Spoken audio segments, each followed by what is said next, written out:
Class করছি এখন, class শেষ করি করে। তোমাদের যে জিনিসগুলো আমি গত ক্লাসে ছিলাম, তোমরা তো এগ্রি এরা দেখেছো, ফুড এরদেরকে একটু মনে করে দিই। আমরা রিটার্ন টু ক্যাপিটাল শুরু করেছিলাম। রিটার্ন টু ক্যাপিটালের মধ্যে what is capital, what is written, এই জিনিসগুলো শুরু করেছিলাম। তারপরে যেটা ছিল প্রফিট কি জিনিস, ইন্টারেস্ট কি জিনিস, ক্যাশ ফ্লো ডায়াগ্রাম সেটা দেখিয়েছিলাম। সিম্পল ইন্টারেস্ট, তারপর হচ্ছে কম্পাউন্ড ইন্টারেস্ট, এটা দিয়ে গত ক্লাসে শেষ করেছিলাম। তারপরে এই জিনিসটা আমি একটু দেখিয়েছিলাম, তোমরা যারা এগ্রি, যে কিভাবে এই সিম্পল ইন্টারেস্ট এবং কম্পাউন্ড ইন্টারেস্ট, বা সরি, কিভাবে ক্যাশ ফ্লো ডায়াগ্রামে একটা অঙ্কর ক্যাশ ফ্লো ডায়াগ্রাম কিভাবে করেছিলাম সেটা দেখেছিলাম। যে একজন বাবা যদি তার ছেলের জন্মদিন চাচ্ছে যে একটা টাকা ব্যাংকে রাখবে, সেইটা তার সন্তানের 16, 17 এবং 18তম জন্মদিনে যেন এই ছেলে গিফট হিসেবে পায়। সে অনেক এই এতদিন আগেই সেই প্ল্যানটা করেছে। তাহলে ব্যাংকে তার কত টাকা আজকে রাখতে হবে সেই জিনিসটা আমি বলেছিলাম। সেটা একটা ক্যাশ ফ্লো ডায়াগ্রাম হিসেবে স্যার এই এইটা বোধহয় আমাদেরকে করার নাই স্যার। হ্যাঁ, তোমাদের করাই না, এই জন্যই আমি রিকেপ করতেছি যে এখানে ক্যাশ ফ্লো ডায়াগ্রামটা আমরা এই জায়গাতে একটু ড্র করেছিলাম। যে একজন বাবা, সে চাচ্ছে যে তার সন্তানের যেদিন জন্ম হবে সেদিনে সে চিন্তা করলো যে তার সন্তানের 16, 17 এবং 18তম জন্মদিনে সে 16তম জন্মদিনে তাকে 15,000, 17তম জন্মদিনে 5,000 এবং 18তম জন্মদিনে তাকে 25,000 টাকা সে যেন পায়। এই টাকাটা, এবং সেটার জন্য সে যেদিন সন্তান জন্মগ্রহণ করলো সেদিনই একটা টাকা ব্যাংকে রাখতে যাচ্ছে। এখন প্রশ্নটা হচ্ছে, যদি ইন্টারেস্ট রেটটা ফিক্স থাকে, ফিক্স মানে হচ্ছে, মনে করো যে এখানে ইন্টারেস্ট রেট দেওয়া আছে 8%, তাহলে ওই বাবাকে কত টাকা আজকে ব্যাংকে জমা করতে হবে সেই জিনিসটা। এখন আমরা সিম্পল ইন্টারেস্টের ফর্মুলাতে আমরা দেখেছিলাম F ইকুয়াল টু, এই সূত্রটা F equal to P into 1 plus I to the power N। এখানে ছিল P ছিল প্রেজেন্ট ভ্যালু, আজকে যেটা, আর F হচ্ছে ফিউচার ভ্যালু, আর 1 plus I to the power N হচ্ছে নাম্বার অফ পিরিয়ড, না বা বছরে থাকলে বছরে ইন্টারেস্টটা যেই রেটে দেয়া থাকবে সেই পিরিয়ড সেটা। তো ইন্টারেস্ট আই যদি 8% এটা অ্যানুয়ালি হয়, তখন এনটাও বছরে হবে। তাহলে এখানে এটারই একটা ক্যাশ ফ্লো ডায়াগ্রাম আমরা গত ক্লাসে এগ্রিতে করিয়েছিলাম। যে ক্যাশ ফ্লো ডায়াগ্রামটা কিরকম হবে, সাপোজ আমরা বলছিলাম একটা টাইম বার থাকবে, টাইম বার সাপোজ এটা হচ্ছে আজকে হচ্ছে 0, আর লাস্ট শেষ হবে 18তম জন্মদিন নিয়ে। তাহলে আজকে যদি বাবার পকেট থেকে চলে যায়, তাহলে এটা ডেফিনেটলি এটা মাইনাস হবে, নেগেটিভ হবে। আর বলা হচ্ছে যে 16তম জন্মদিনে ব্যাক পাবে, বাবা পাওয়া মানে ছেলে পাওয়া আর কি। বাবা যেহেতু বাবা উঠেই তো ছেলেকে দিতে হবে, এই জন্য সাপোজ এটা হচ্ছে 16, 17 এবং 18। 16তম জন্মদিনে পাবে 15K, 5K, এবং এখানে পাবে 25K এবং 5K, 5,000, 15,000 এই। আর I ইকুয়াল টু 8%। এই যে এইটুকু হচ্ছে এই অঙ্কটার জন্য ক্যাশ ফ্লো ডায়াগ্রাম। আমরা এই অঙ্কটা পরে ইচ্ছা করলে অঙ্কটা সলিউশন করা যাবে। আমরা এই সূত্র থেকে প্রত্যেকটাকে যদি আলাদা করে F ধরি, সাপোজ এটা হচ্ছে F1, এটা হচ্ছে F2, এটা হচ্ছে F3, F1, F2, F3 এভাবে ধরে করতে পারি। তো ওইটার জন্য F1 এর জন্য একটা মান হবে, সেটা হচ্ছে P1, সাপোজ P1। F2 এর জন্য P2, আর F3 এর জন্য P3। তাহলে আমরা এবার বের করতে পারি P equal to P1 plus P2 to plus P3 এভাবে বের করা যায়। আর P1 কিভাবে বের করব? আমরা এই সূত্র দিয়ে বের করতে পারি। এখানে যে সূত্রটা লিখেছিলাম সেখান থেকে, বা P equal to F by 1 plus I to the power n। এখানে যদি আমি মান বসিয়ে দিই, F1 এর মান হিসেবে 15 কে বসিয়ে 16তম বছরে 16 n ইকুয়াল টু 16 বসাবো, 17 বসাবো, 18 বসাবো। তাহলে আমি P1, P2, P3 পেয়ে যাব। এবং এই তিনটা যোগ করলেই যে আজকে বাবাকে কত টাকা করতে হবে, ব্যাংকে রাখতে হবে, সেই জিনিসটা আমরা পেয়ে যাব। এই হচ্ছে এই অঙ্কটুকু। এটা তোমাদের ওদেরকে বলেছিলাম, তোমাদেরকে বলা হয়নি। এইটুকু হচ্ছে আজকের একটা অংশ।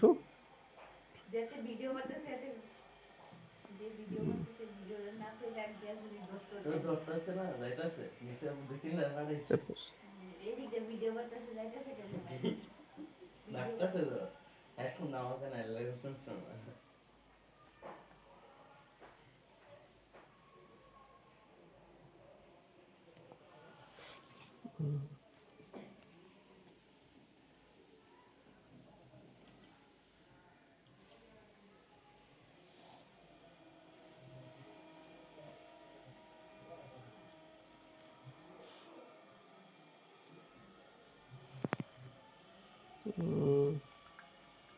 okay.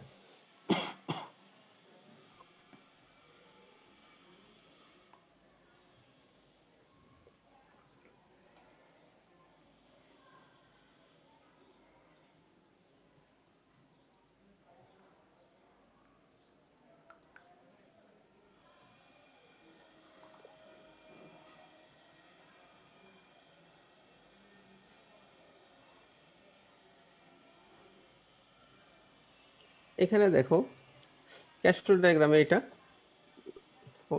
এক্সাম্পল, এটা দেখা যাচ্ছে তোমাদের?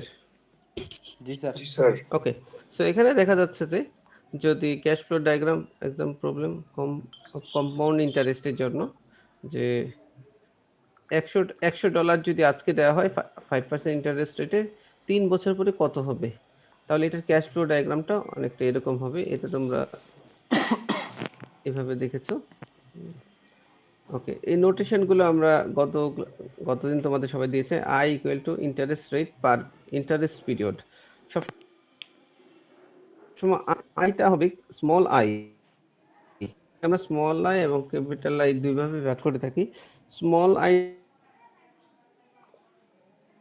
এটা হচ্ছে পার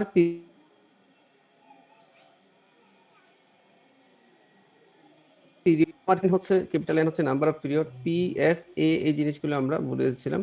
যেটা আমরা এখন অ্যাপ্লাই করি নাই, যেটা আমরা ওকে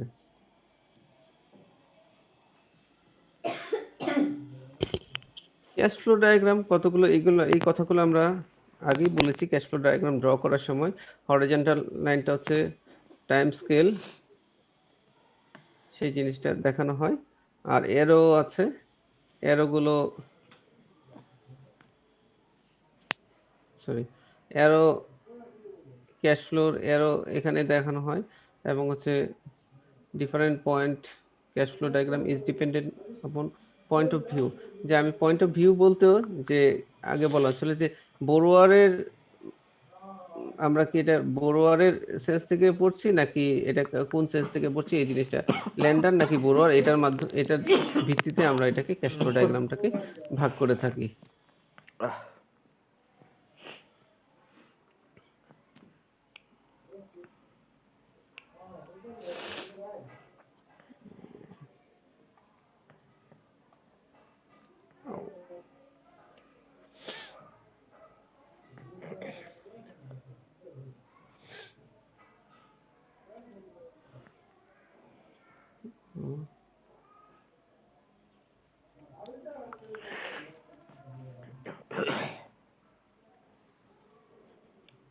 ওকে, আমরা এখন জাস্ট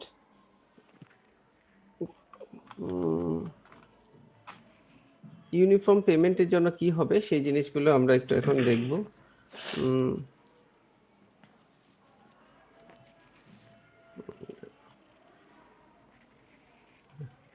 আমরা এখানে একটু কিভাবে সূত্রগুলো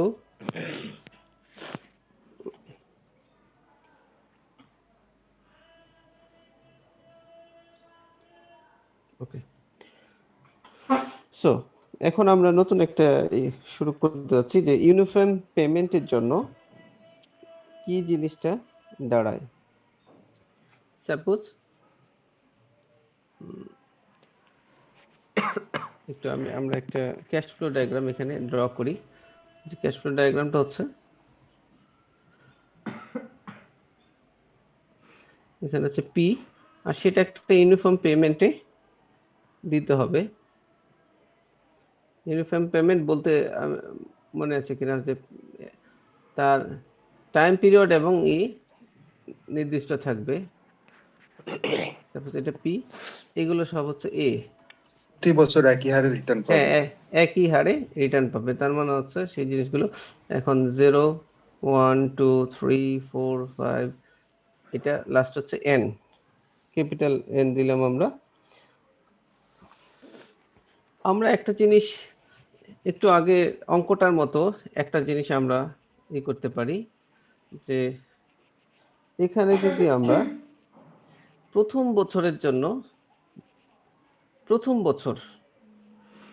বছরের জিনিসটা কি এরকম আমরা করতে পারি না যে P01 এ, প্রথম বছর শেষে এটা কিন্তু আসলে ফিউচার অ্যামাউন্ট।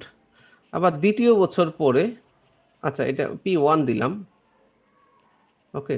আবার P2, সরি ড্রয়িং করতে হচ্ছে, এদিকে P2টা হতে পারে এখানে 1, আর এখানে হচ্ছে এ 2 বছর পরে যে এটা হবে। 3 বছর পরে যে এটা পাবো সেটার বর্তমান ভ্যালুটা কত, 4 বছর পরে যে টাকাটা দিব সেটার বর্তমান ভ্যালু কত, এইভাবে আমরা ভাগ করতে পারি। আগেরটার মতো যেভাবে করেছিলাম যে 16, 17 এবং 18তম বছরে যে টাকাটা পাবে সেটার আজকের value P1, P16, P17, P18 এভাবে আমরা করেছিলাম। একইভাবে এখান থেকে আমরা বের করতে পারি, দেখো P1 সমান a by 1 plus I to the power 1।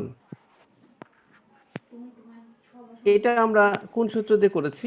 এটা আমরা সূত্রটা ইউজ করেছি হচ্ছে F equals to P হ্যাঁ F into equal 1 to plus I to the future power n. amount, F equal to P1 plus I to the power n। এই সূত্রটাকে F হিসেবে প্রত্যেকটাকে আমরা F হিসেবে ধরে নিয়েছি। প্রত্যেকটা আলাদা আলাদা ভাবে আমরা চিন্তা করতেছি যে ওই বছরের যে অংশটুকু সেটা এখন কত হবে সেইভাবে। তাহলে এখানে এটা হচ্ছে একটা। আবার দ্বিতীয় বছর যেটা হবে P2 equal to a by 1 plus I to the power 2, P3 equal to a by 1 plus I to the power 3। এভাবে যদি আমরা করি তাহলে Pn হবে a by 1 plus I to the power n। ঠিক কিনা? এটা নিয়ে কারো কনফিউশন আছে? না স্যার। প্রত্যেকটা এই হচ্ছে ফিউচার অ্যামাউন্ট। আমরা প্রত্যেকটা আলাদা আলাদা করে চিন্তা করতেছি যে 5 বছর পরে যে অ্যামাউন্টটা আমি পে করব সেটার আজকের ভ্যালু কত সেইভাবে। তাহলে আমরা এখান থেকে আগের মতো করে আমরা পেতে পারি যে P সমান P1 plus P2 plus plus Pn। এটা করা যাবে না? প্রত্যেকটার প্রেজেন্ট ভ্যালুই সমান আজকের যে টাকা আমার আছে সেটার প্রেজেন্ট ভ্যালু। প্রত্যেক বছর সাপোজ এইটা যদি n ইকুয়াল টু যদি 20 হতো, তাহলে এই 20 বছর প্রতি বছর যে টাকাটা ভবিষ্যতে দিব সেটার আজকের ভ্যালুগুলো যোগ করলেই তো আমার এই পিটা পাওয়া যাবে।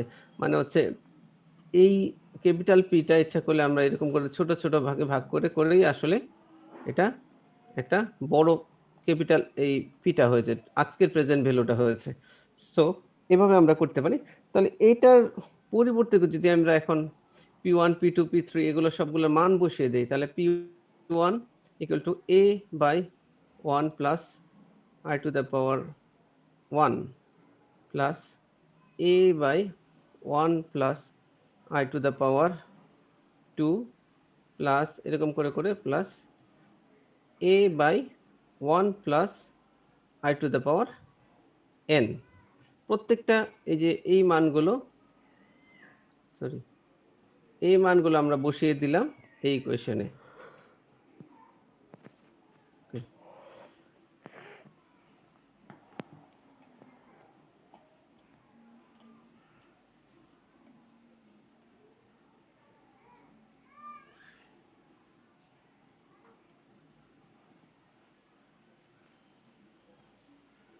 আমি একটু ইরেজ করি।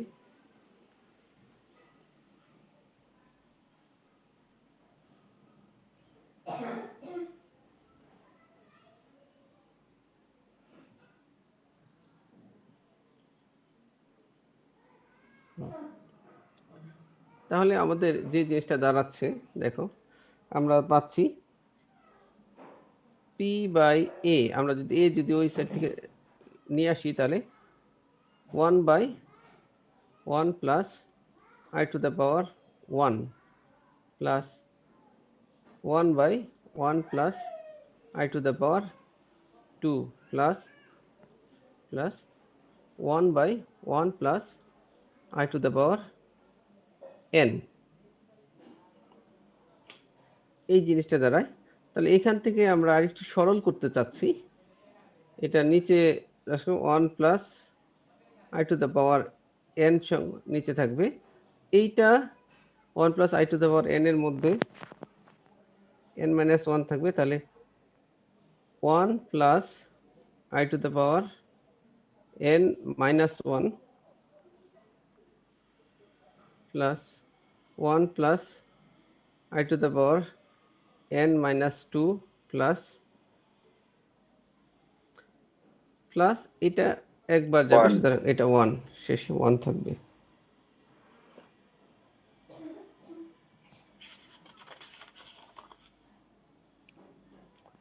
এখন লেফট হ্যান্ড সাইড এবং রাইট হ্যান্ড সাইড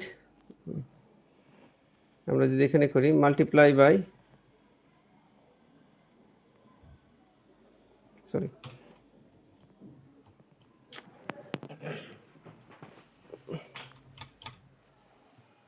কাজ করতেছে না, বুঝতেছি না।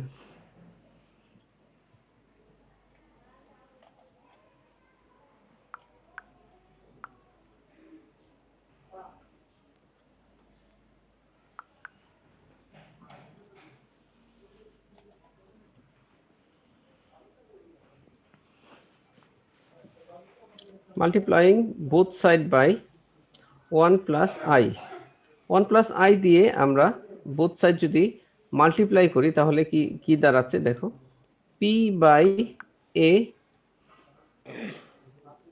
into 1 plus i সমান, এখানে এই সবটাকে 1 plus i দিয়ে মাল্টিপ্লাই করা মানে নিচে এখানে এটা দাঁড়াবে 1 ছিল, এটা হচ্ছে 1 plus i to the power n হবে। হ্যাঁ, 1 plus i to the power n plus 1 plus i to the power n minus 1 plus এই করে শেষে হচ্ছে plus 1 plus i, 1 plus i থাকবে শেষে, আর নিচে হচ্ছে 1 plus i to the power n। এখন আগের ইকুয়েশনটা যেটা আমরা করেছিলাম সেটা যদি 1 নাম্বার ইকুয়েশন হয়, এটা যদি আমাদের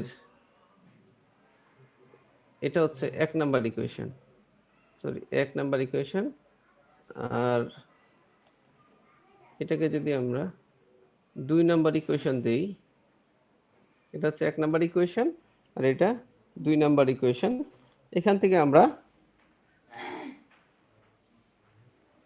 from 2 minus 1 মানে 2 নাম্বার ইকুয়েশন থেকে 1 নাম্বার ইকুয়েশন বাদ দিলে আমরা পাচ্ছি p by a to the power I সমান 1 plus I to the power n minus 1 by 1 plus I to the power n। এই জিনিসটা পাবো আমরা যদি এই 2 নাম্বার ইকুয়েশন থেকে 1 নাম্বার ইকুয়েশন বাদ দিই, তাহলে এইটাকেই আমরা আরেকটু সিম্পলিফাই করে বলা যায় যে p বাই a সমান 1 plus I to the power n minus 1 by I into 1 plus I to the power n। এইটাই হলো আমরা যদি করি যে এটা হচ্ছে আসলে আরেকটা সূত্র, একটা f বাই a ছিল, সেটাকে আমরা সিম্পলিফাই করে এটাই সূত্রটা করি। যদি কোথাও অ্যানুয়াল পেমেন্ট দেয়া থাকে সেটাকে আমরা কনভার্ট করার জন্য এখান থেকে p বাই a এই সূত্রটা জানা থাকলে আমরা এখান থেকে এটা বের করতে পারবো। আশা করি বুঝতে পারছো। p বাই a এই সূত্র দিয়ে এখন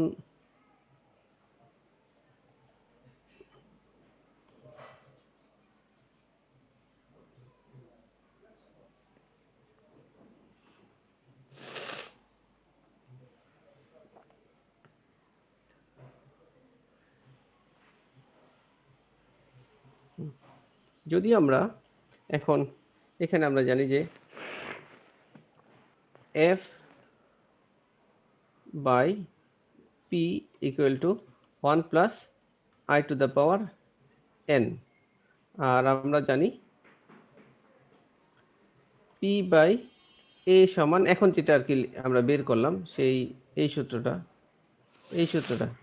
সো এই দুইটা সূত্রকে যদি একটা আরেকটাকে গুণ ভাগ যোগ বিয়োগ করে থাকি তাহলে আমরা এখানে f এবং a এর যে রিলেশনটা সেটা আমরা বের করতে পারবো। f এবং a সূত্র, তার মানে হচ্ছে ওই আগের এই ফান্ডামেন্টাল যে ইন্টারেস্ট সূত্র আর হচ্ছে এই সূত্র, এই দুইটা সূত্র যদি আমরা জানতে পারি তাহলে আমরা যে কোনো রিলেশন f এবং a এর মধ্যে কি রিলেশন সেটা বের করতে পারবো। p বাই a জানি, f বাই p জানি, তাহলে একটাকে আরেকটা ভাগ করলেই f বাই a চলে আসবে। ভাগ বা গুণ করলেই আমরা এটা সূত্রটা পেয়ে যাব। সো এই সূত্রটাই ফাইনালি আমাদের তোমাদের একটু এটা দেখো, আমি এটা দিয়ে দেব। ফাইনালি এই সূত্রগুলো আমরা চলে আসে। এখন কোনটা দেয়া থাকলে কোনটা পাওয়া যাবে, কি পাওয়া যাবে সেই জিনিসগুলো এখানে দেয়া আছে। যদি এটা f দেয়া থাকে, আমার সরি টু এখানে বলছে টু ফাইন্ড, আর এখানে গিভেন কি দিয়ে মাল্টিপ্লাই করতে হবে সেটা, ফ্যাক্টরটার নাম কি এটা খুব বেশি জরুরি না, ফ্যাক্টরটার নাম মানে আমার এই 1 2 3 এই 1 2 3 এই তিনটা জিনিস আমাদের আসলে একটু মনে রাখা বা মুখস্থ করা জরুরি। f বাই p, যদি f p সূত্র দিয়ে f টা যদি জানতে চাই আমরা p দেয়া আছে, তাহলে এই সূত্র দিয়ে শুধু মাল্টিপ্লাই করলে হবে p কে, আর p দেয়া আছে f বের করতে হবে তখন এটাকে ভাগ করতে হবে। এটা হচ্ছে আমরা জানি সিঙ্গেল পেমেন্টের ক্ষেত্রে শুধু f এবং p এই সিঙ্গেল পেমেন্টে বলে। আর যদি ইউনিফর্ম সিরিজ হয় আমরা জানি a আসবে, ইউনিফর্ম সিরিজ আসলেই তখন সেখানে a আসবে, তখন আমরা f বাই a, f বের করতে হবে, a দেয়া আছে তখন এটা হবে, p বের করতে হবে, a দেয়া আছে তখন এই যে এখন যে সূত্রটা আমরা বের করলাম সেটা, a দেয়া আছে f বের করতে হবে, সেটাই মাল্টিপ্লাই করলে সেটা। এই জিনিসটাকে বলা হয় সিঙ্কিং ফান্ড। এই টার্মটাকে কি বলা হয়, মানে এই মাল্টিপ্লাই করব যে আমরা যেটাতে মাল্টিপ্লাই করব সেটার নাম হচ্ছে sinking fund, capital recovery, uniform series, compound amount, uniform series, present worth, এই জিনিসগুলোর নাম। আর এইটুকু যদি আমরা মনে রাখি তাহলে এই চ্যাপ্টারের সবগুলো মোটামুটি অঙ্ক আমরা কি করতে পারবো, অঙ্ক করা যাবে।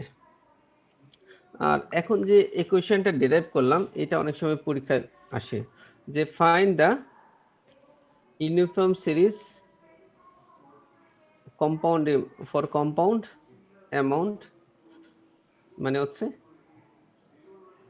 Find the uniform series present worth, অথবা ইউনিফর্ম যে কোনো একটা জিনিস বের করতে গেলে আমার এই সূত্র আজকে যেভাবে অঙ্ক এটা বের করলাম এটুকু বের করে তারপরে F by P, P by F বা কোনটা দিয়ে মাল্টিপ্লাই করে এই সূত্রগুলো বের করা যাবে একটা থেকে আরেকটা। এগুলো এটা কিন্তু পরীক্ষায় থাকে, সুতরাং এটা একটু জানা থাকলে ভালো হয়।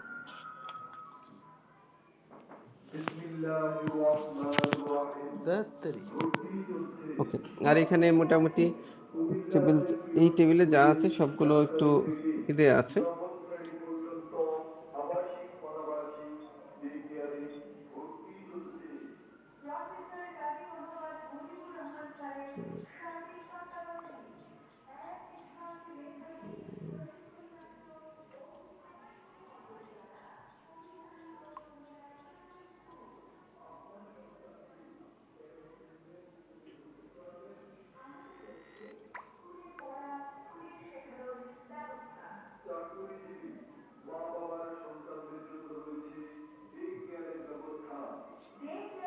আরে ভাই বুঝছি, বাসায় কেউ নাই, বাচ্চা স্কুলে পড়ে না।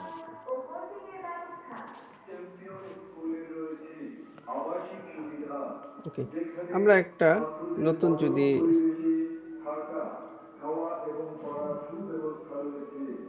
ওকে একটা বইয়ের এই অংশটুকু এটা তোমাদের আমি দিব, জাস্ট একটু প্রবলেমটা দেখো। টু ফাইন্ড গিভেন এটা দেয়া আছে, কিন্তু প্রবলেমটা কিরকম হবে সেটা এখানে একটু। এফ ফার্ম বোরোস, মানে আমি এই যে তোমরা কি দেখতে পাচ্ছ কিনা হয়তো একটু ছোট, যারা মোবাইল দেখা যাচ্ছে। যারা মোবাইলে দেখছো তারা হয়তো ছোট হবে, কিন্তু এই যে এই জিনিসটা, a firm borrows $1000 for 8 years, how much must it repay in a lump sum at the end of 8 ইয়ার।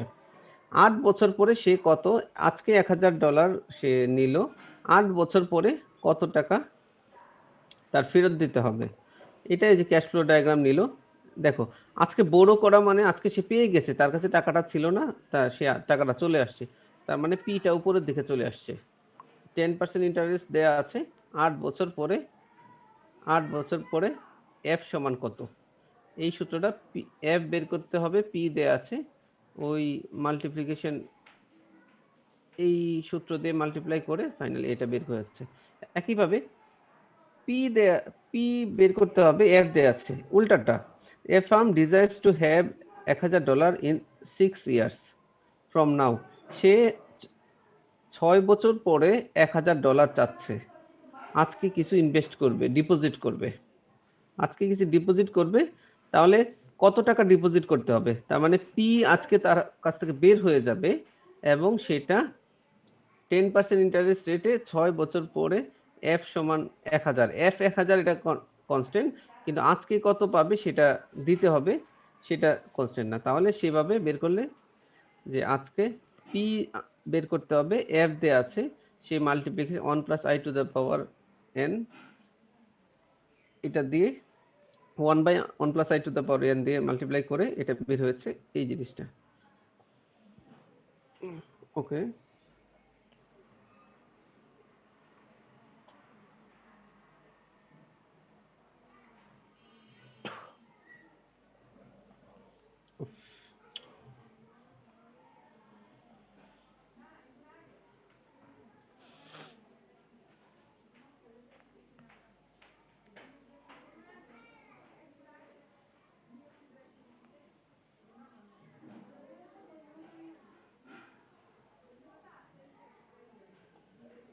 এখন এটাতে একই জিনিস, যদি এফ তোমরা দেখো এখানে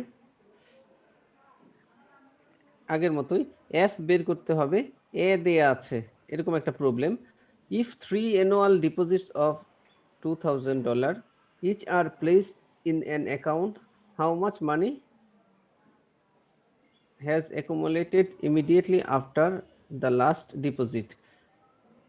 3টা ডিপোজিট দেওয়ার পরে কত অ্যামাউন্ট হবে, দেখো এখানে দেয়া আছে, এটা ক্যাশ ফ্লো ডায়াগ্রামটা। একের পরে 1 বছর পরে একটা দেয়া আছে, 2 বছর পরে দেয়া আছে, 3 বছর পরে যেদিন টাকা দিল সেদিনই টোটাল কত টাকা হলো। তার মানে F বাই A সূত্র দিয়ে। এখানে P বাই A সূত্র দিয়ে আরেকটা প্রবলেম দেখো।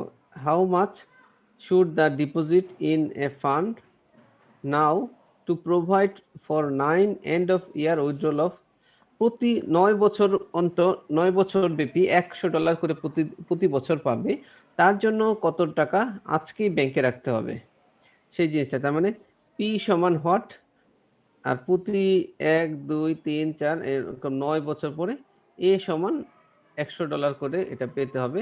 তাহলে পি সমান কত, পি বাই এ সূত্র দিয়ে আমরা এটা বের করেছি।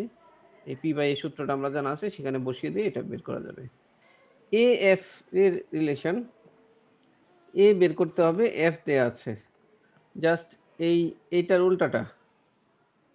উল্টাটা তখন হচ্ছে what uniform annual amount should be deposited each year in order to accumulate, 10,000 টাকা অ্যাকুমুলেট করার জন্য, বা আমার 10,000 টাকা দরকার 5 বছরের মধ্যে, তাহলে প্রতি বছর আমার কত করে ব্যাংকে কিস্তি জমা রাখতে হবে। এটা ইচ্ছা করলে আমরা নিজের মতো করে সাজিয়ে দিতে, যে আমার আজকে হয়তো আমরা ফাইনাল ইয়ারে আছি, আমার 3 বছর পরে আমার একটা বড় অ্যামাউন্ট লাগবে, বা 5 বছর পরে আমি একটা কিছু করতে চাই, তাহলে আমার আজকে থেকে আমার প্রতি মাসে অথবা প্রতি বছর কত টাকা করে সঞ্চয় করব, বা প্রতি বছর কত করে আমার জমা রাখতে হবে একটা ইন্টারেস্ট রেটে ব্যাংকে। সেই ক্ষেত্রে এই জিনিসটা হতে পারে যে এ সমান কত, যে কত করে দিতে হবে, কিন্তু আমি ফিউচার অ্যামাউন্টটা কত সেটা আমি ফিক্স করলাম। ফিউচার অ্যামাউন্টটা হচ্ছে $10,000 এখানে আমার ফিক্স করা আছে 5 বছরে। তাহলে প্রতিটা কত হবে, ঠিক আছে। এখানে এই এ বাই এফ সূত্র দিয়ে, আবার এ বাই পি সূত্র দিয়ে একটা অঙ্ক দেখানো আছে। অঙ্কটা তোমাদের করতে হবে, হিসাব করে একটু করে দেবে ওই সূত্রতে বসিয়ে। এখানে শুধু তার কিউটা দেয়া আছে, কিউ বলতে হচ্ছে তার শর্টকাটটা দেয়া আছে, তোমরা ওটা ঠিক করে করতে হবে। স্যার বলো। স্যার প্রথম ফ্লো ডায়াগ্রাম, ক্যাশ ফ্লো ডায়াগ্রামটাতে হুম আমার যে টাকা বের হয়ে যাচ্ছে হুম সেটা 0 থেকে শুরু হওয়ার কথা না? হ্যাঁ, জিরো। দেখো আমি কিন্তু আমার ক্যাশ ফ্লো ডায়াগ্রামে কিন্তু জিরোটা দেখাইছি, কিন্তু এখানে জিরোটা দেখাই নাই। এখানে এই টাইম পিরিয়ডটা 1 বলেছে, যে যেখানে শেষ হচ্ছে সেই পর্যন্ত হচ্ছে 1, যেখানে শেষ হচ্ছে সেই পর্যন্ত 2। এই টাইম স্প্যানটা 1 2 ধরে করা হয়েছে, আর আমারটা হচ্ছে একটা শুরু থেকে শেষ পর্যন্ত এইভাবে করেছি। দুইটাই হবে, দুইটাই করা যাবে। মনে করো একটু যদি আমি দেখাই যে না স্যার, মনে হয় এটাতে কেটে গেছে, যে জিরোটা দেখায় নাই, এরকম হতে পারে মনে হয়। জিরো এখানে একটাতেও দেখানো নাই, দেখো হ্যাঁ, না। জিরো দেখায় নাই, কিন্তু স্যার আমার তো শুরু তো 1 থেকে হয় নাই, না না না, 0 থেকে আমি শুরু হয়ে মানে ইন্টারভ্যালটা দিছে এখানে শুধু। না, 1 আমি বছর যখন পরে। টাকা দিব তখন থেকে তো কাউন্ট হওয়ার কথা না, ওইটা বলতেছি। এটা তো হ্যাঁ, 1 বছর পর কাউন্ট হচ্ছে। না আজকে থেকে মনে করো আমি আজকে এটা চিন্তা করলাম যে প্রতি বছর, যে আজকে এটা টাইম স্পেন্ডটা হচ্ছে 3 বছর। তো এটাকে হচ্ছে আজকে 0 1 2 3, 0 1 2 3। আজকে আমি এখন চিন্তা করলাম যে আমার প্রতি বছর করে টাকা দিতে হবে, প্রতি বছর তাহলে আমি আজকে যেটা চিন্তা করলাম 1 বছর পরে এই টাকাটা আমার দিতে হবে। আবার এই টাকা দেওয়ার 1 বছর পরে এই টাকাটা দিতে হবে। আবার এই টাকাটা দেওয়ার 1 বছর পরে এই টাকাটা দিতে হবে। এই জন্য যখন চিন্তা করলাম সেটা হচ্ছে 1। এখানে জিরোটা অনেকে দেয় না, না দিয়ে এটাকেই 1 2 3 ওইভাবে দেওয়া আছে এখানে। আর যদি এটা আমি চিন্তা করতাম, তাহলে এখানে 0, এটা 1, এটা 2, স্যার এটা 3। আপনারটাতে আপনি পয়েন্ট অনুসারে 0 1 2 দিয়ে করছেন, আর এখানে ইন্টারভ্যালটা দেখাইছে আর কি, ওইটা হ্যাঁ, মনে হয় তো বিশাল প্রবলেম হবে না। সেটাই বললাম, এটা কোনো সমস্যা নাই, এটা তোমরা চিন্তা করে করতে পারবা।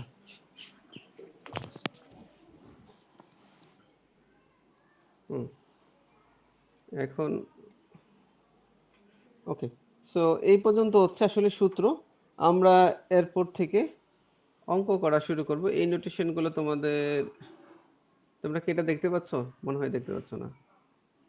পারতেছি স্যার দেখতে, না, কিন্তু পরেরটা ছোট করে হচ্ছে। আচ্ছা, আমি একটু বড় করার চেষ্টা করতেছি। উম,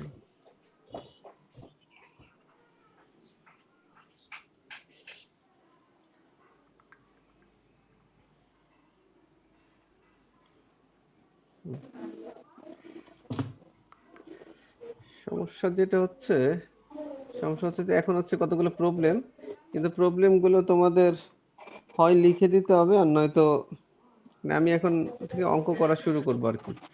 অঙ্ক করা শুরু করব। যে অঙ্কটা আমি বলেছিলাম সে মানে যে অঙ্কটা উদাহরণ দিয়েছিলাম ইন্টারেস্ট রেটে, আমি অঙ্কটা বলছি তোমরা একটু বুঝো, তারপরে আমি পরের ক্লাস থেকে আমি হয়তো এটা লিখে দেওয়ার চেষ্টা করব। Suppose that a father on the day his son is born wishes to determine what lump amount would have to pay into an account bearing interest rate of 5%. Sir একটু জুম করলে ভালো হয়। হ্যাঁ দাঁড়াও, আমি জাস্ট বই থেকে প্রবলেমটা পড়তেছি, তারপরে আমি এখানে লিখবো। দাঁড়াও,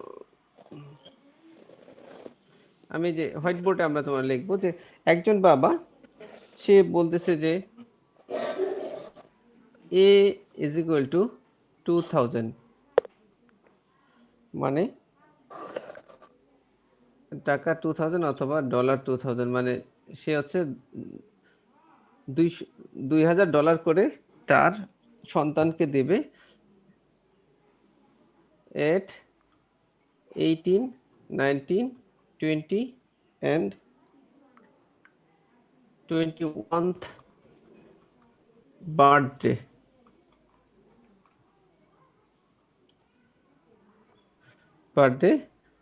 ইন্টারেস্ট রেট হচ্ছে 5% annually, 5% annually সেটা। আর চাওয়া হয়েছে আজকে কত টাকা জমা দিতে হবে, পি সমান কত হবে, ঠিক আছে। মানে এটা তোমাদের উদাহরণ দিয়েছিলাম 15K, 5K এবং 25K হিসেবে, কিন্তু এখানে বলা হচ্ছে 4 বছর ব্যাপী সেই টাকাটা পাবে, কিন্তু ওই টাকাটা আবার সমান সেভাবে। তাহলে এটা কত কিভাবে করা যায়, এটা আসলে মানে এটা কয়েকভাবে অঙ্কগুলো করা যাবে। সেগুলো আমি যেটা জাস্ট যদি ক্যাশ ফ্লো ডায়াগ্রামটা ড্র করি, ক্যাশ ফ্লো ডায়াগ্রামটা কি হবে যে আজকে টাকা দিবে সেটা হচ্ছে পি, আর একটা হচ্ছে এখানে ব্রেক যদি আমি দেই তাহলে হচ্ছে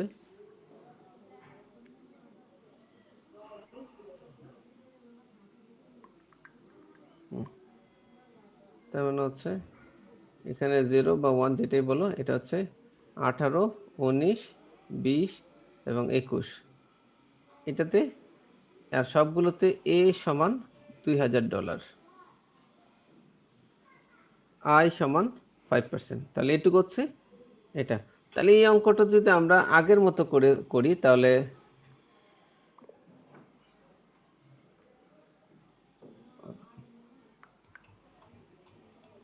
যদি আমরা বলি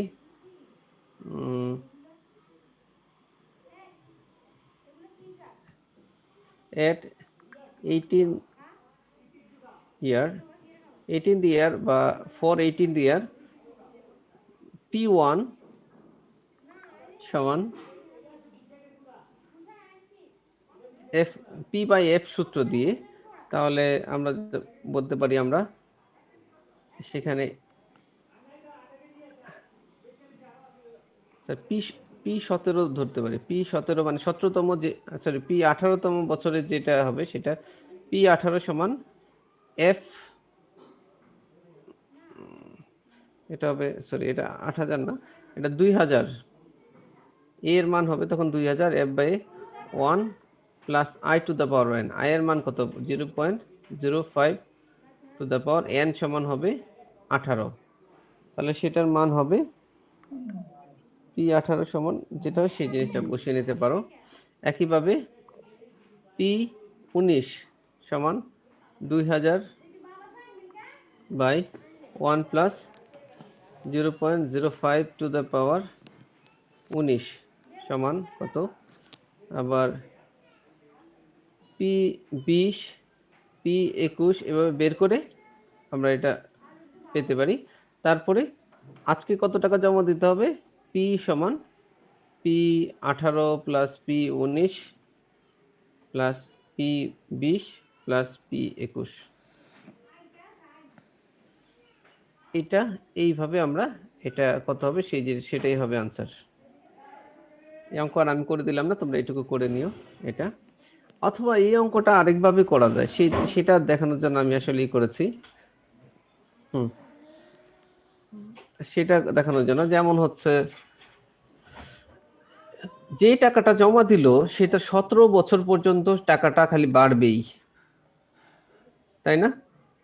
মানে 18 বছরের আগ পর্যন্ত বাড়বে। যেদিনে আমরা করব 17 বছর পর্যন্ত,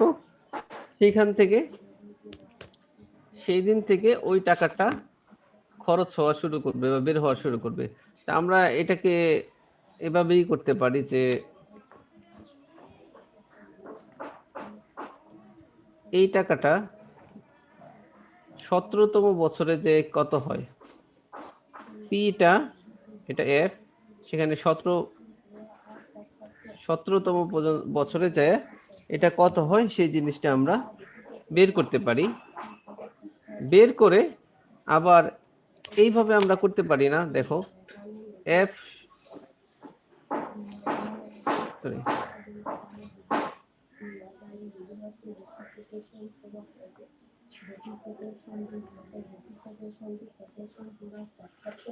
কে পড়াশোনা করতেছো? আচ্ছা, এটা বলতেছিলাম যে আমরা কিভাবে করতে পারি। দেখো যদি এভাবে করা যায়, এটা হচ্ছে F17 আর এটা হচ্ছে, এটা সবগুলো এ মানে হচ্ছে, এটা হচ্ছে 18, 19, 20, 21। আমরা পিটা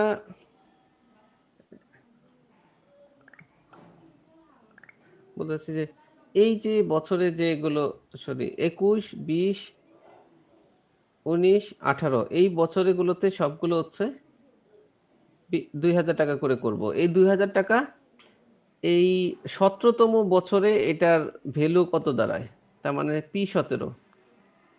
এই সবগুলো তখন কিন্তু আবার ইউনিফর্ম সিরিজ হয়ে যাচ্ছে। তখন 17টাকে যদি আমরা 0 ধরি, এটাকে 1, 2, 3, 4 এই ইন্টারভ্যাল আমরা ঠিক করতে পারবো। তাহলে এটাকে সেক্ষেত্রে আমরা P/A সূত্র দিয়ে আমরা যেতে পারবো। কারণ হচ্ছে এরপরে 17তম বছরে যে টাকা ছিল সেটাই কিন্তু পরের বছরগুলোতে সমান হারে ভাগ হয়েছে। সমান হারে মানে প্রতি বছর সমান হারে। তাহলে P17 সমান P/A সূত্র দিয়ে আমরা যদি বের করি, P17 সমান সমান P/A যে সূত্র দিয়েছিল সেটা A into 1 plus I to the power 17 হবে না, 4 হবে। কারণ হচ্ছে P17 মানে 0 ধরলাম। তারপরের বছরগুলো আমরা এটা ব্যাক ক্যালকুলেশন করতেছি, এই জন্য তারপরের বছরগুলো কিন্তু ইউনিফর্ম, মানে এক বছর পর পর হচ্ছে। এই জন্য P1 plus I to the power 4 minus 1 by I into I সমান, মানে I এর মান যদি বসাতে 0.05 1 প্লাস 0.05 টু দ্য পাওয়ার 4। এই সূত্রতে আমরা বসিয়ে পাবো P17 এর মান আসতেছে 7091.69। মানে যে 4 বছর আমি টাকা দিব সেটা 17তম বছরে এসে সেটার মান হচ্ছে 7091। এন্ড 17তম বছরে প্রেজেন্ট মানে আজকের প্রেজেন্ট ভ্যালু আর ফিউচার ভ্যালু কিন্তু একই হয়। মানে আজকে আমার যে টাকাটা আছে সেটার প্রেজেন্ট এবং ফিউচার ভ্যালু একই থাকবে। তার মানে পি আমরা বলতে পারি P17 সমান F17 বলা যাবে না?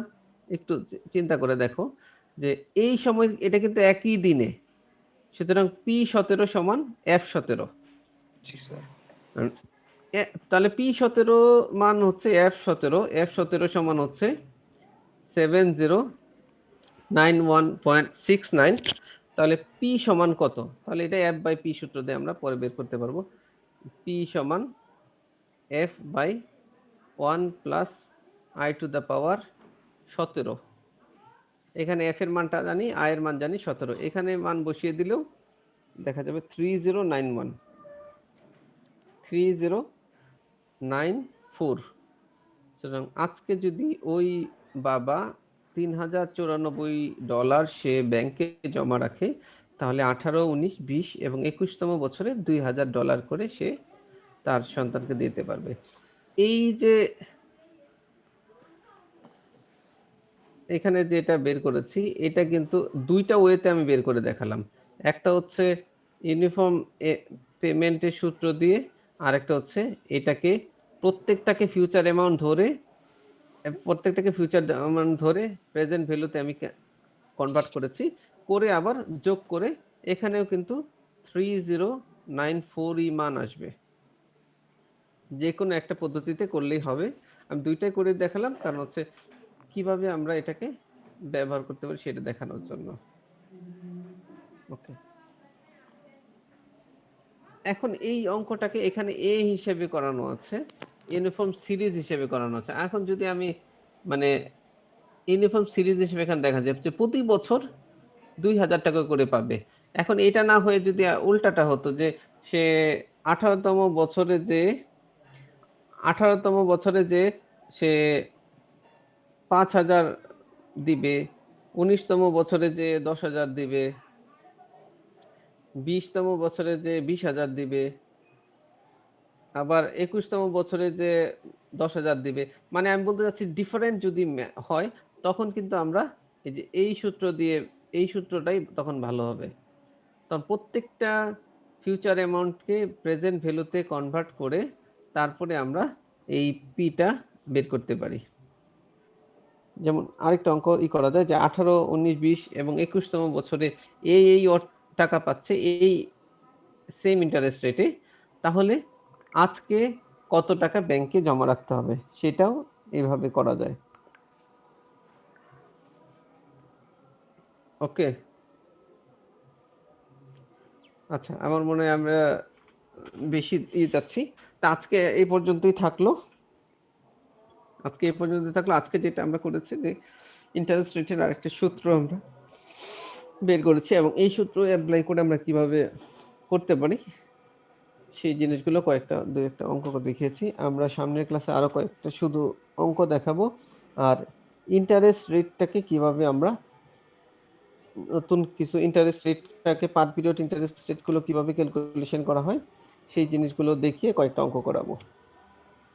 ওকে, আজকে এখানে শেষ। আসসালামু আলাইকুম স্যার। হ্যাঁ, ওয়ালাইকুম আসসালাম।